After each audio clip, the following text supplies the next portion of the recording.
This episode of The History Guy is brought to you by Incogni.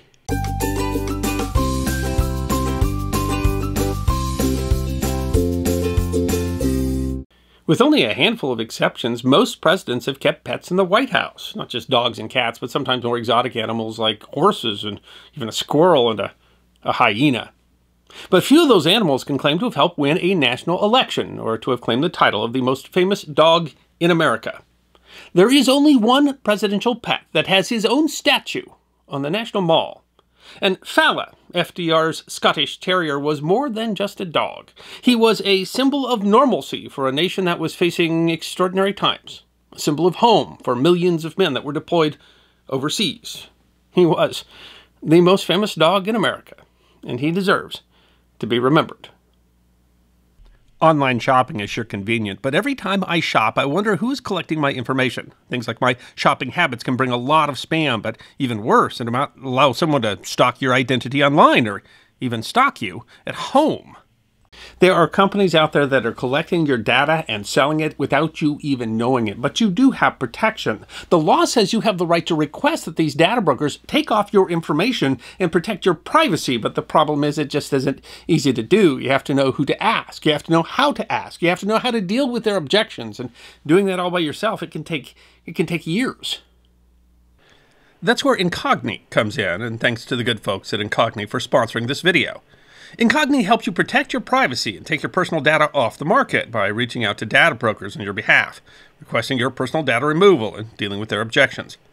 I signed up for Incogni last September, and holy cow, they've completed 178 removal requests, saved me a whopping 133 hours of effort, and gosh, they've gotten my data removed from places that have some really nefarious-sounding names.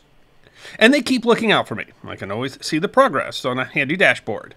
History deserves to be remembered, but your personal information deserves to be protected. So go to incogni.com/thehistoryguy and use the code TheHistoryGuy to get a special offer of 60% off an annual plan. That's incogni.com/thehistoryguy and use the code TheHistoryGuy or click the link below and take your personal data off the market. Franklin Roosevelt had many pets in his life. An early photo shows him at 3 years old on a donkey with his dog Budgie. In his teenage years, he had dogs called Monk and Tip, and on his honeymoon, he got a dog named Duffy. When he was inaugurated to the presidency in 1933, Roosevelt brought 2 dogs with him, Major, a German Shepherd and a former police dog, and Maggie, a Scottish Terrier. Both had behavioral issues at the White House. Major was known for chasing maids until they had to keep him at bay with brooms and dust mops. He nipped at least one visitor who stuck their hand through the White House fence and, on April 29th, bit a senator. He was the instigator of an international incident when he attacked the UK Prime Minister, Ramsay MacDonald, nearly ripping off the seat of his pants. Maggie was a favorite of Franklin's wife Eleanor and was just as cruel to the maids, chasing them down the halls. The United Press reported that Maggie was strictly a one-person dog, that person being Eleanor. Famously, a reporter named Bess Furman asked FDR about Maggie's behavior. "I am not with her all the time," Roosevelt said. "Perhaps you better ask her about these reports." And Maggie obliged by jumping on the couch beside Furman. "Maggie, have you been a naughty dog?" Furman asked. "Come now and confess to the public what you've really done." And Maggie bit Furman on the nose. Both Major and Maggie were thus forced to leave the White House. The Franklin D. Roosevelt Presidential Library and Museum says that the President and Mrs. Roosevelt decided that they didn't have time to enjoy their pets in the White House. And perhaps they simply didn't want any more international incidents.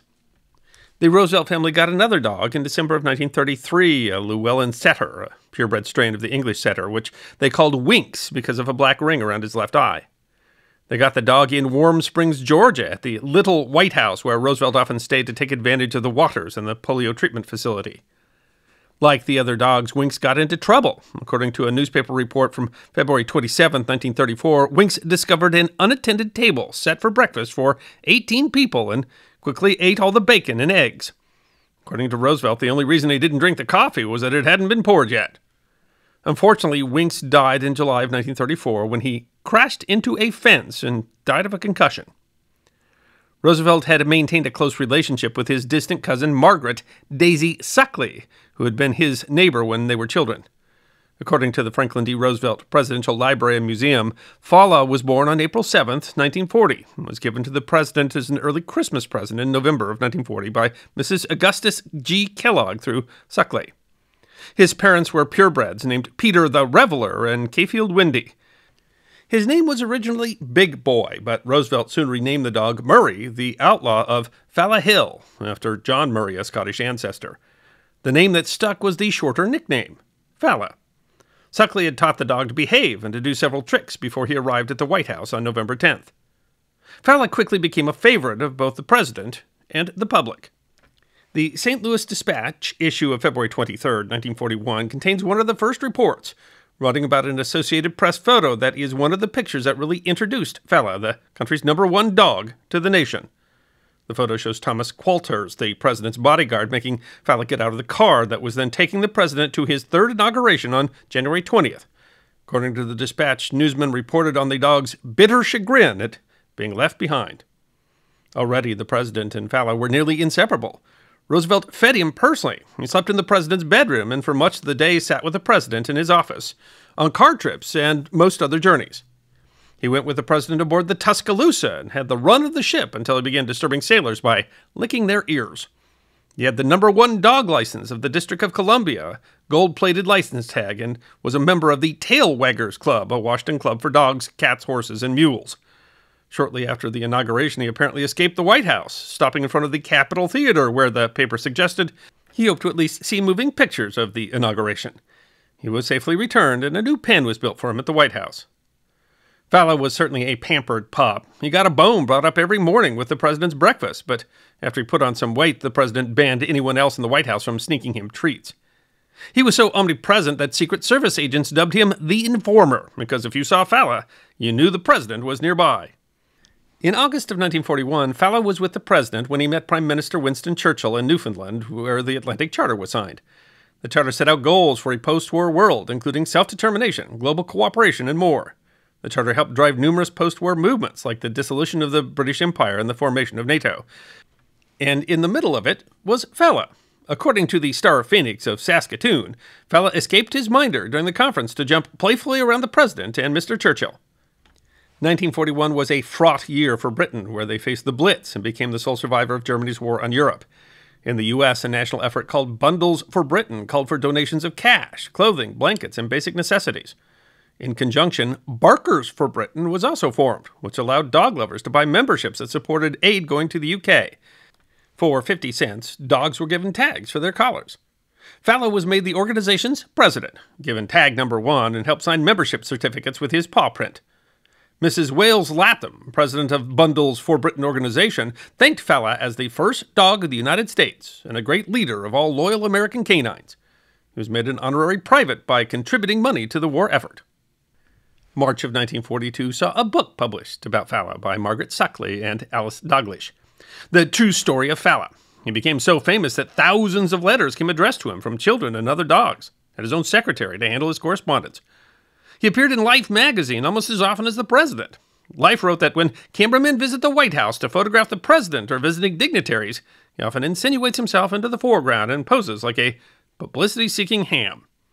He often sat at his master's feet during press conferences and cabinet meetings. On trips with the president, he met the president of Mexico and joined Roosevelt at both Quebec conferences, where allies discussed plans for the invasion of Normandy and even dropping nuclear weapons on Japan. In 1943, Fala was the subject of a short MGM film about an average day at the White House, which included begging for treats and chasing squirrels. As one reviewer put it, the movie showed that even in times of war, the White House is a warm and friendly and typically American home. The success of the short led to a second, Fala at Hyde Park, and he was played by another dog in the movie Princess O'Rourke. He also supported the Dogs for Defense program, which enlisted civilian dogs for use as guards on patrol duty.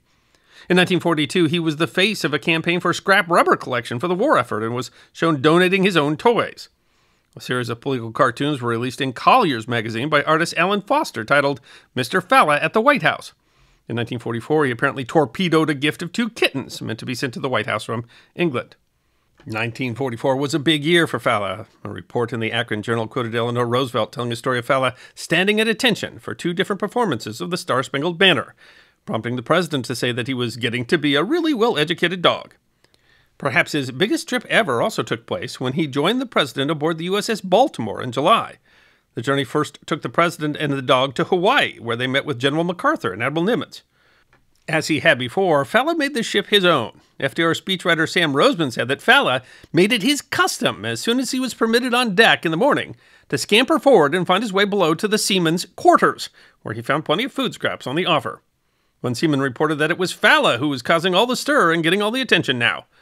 One day he went missing. Apparently a sailor got the idea that a lock of Fala's fur would make a good souvenir, and the idea got popular. Roosevelt asked the crew to confine their demonstration of affection to petting. Before returning home, the Baltimore took Roosevelt to the Aleutian Islands, several of which had been occupied by the Japanese earlier in the war. Roosevelt met with local leaders and then sailed to Seattle. Somehow, a rumor began that Fala had been the center of an unfortunate event. Knudsen reported that Fala had been inadvertently left behind at the Aleutians, and that the absent wasn't discovered until they reached Seattle. A destroyer was sent thousands of miles to fetch Fala at a cost of $20 million. Even after Majority Leader John McCormick reported the story was false, Knudsen refused to apologize or admit he was wrong. Critics continued to use the story in the run-up to the 1944 election between Roosevelt and Thomas Dewey. On September 23rd, Roosevelt gave the Fala speech in return. "These Republican leaders have not been content with attacks on me or my wife or my sons. They now include my little dog, Fala. Unlike the members of my family, he resents this. Being a Scottie, as soon as he heard that the Republican fiction writers had concocted a story, his Scotch soul was furious. He has not been the same dog since.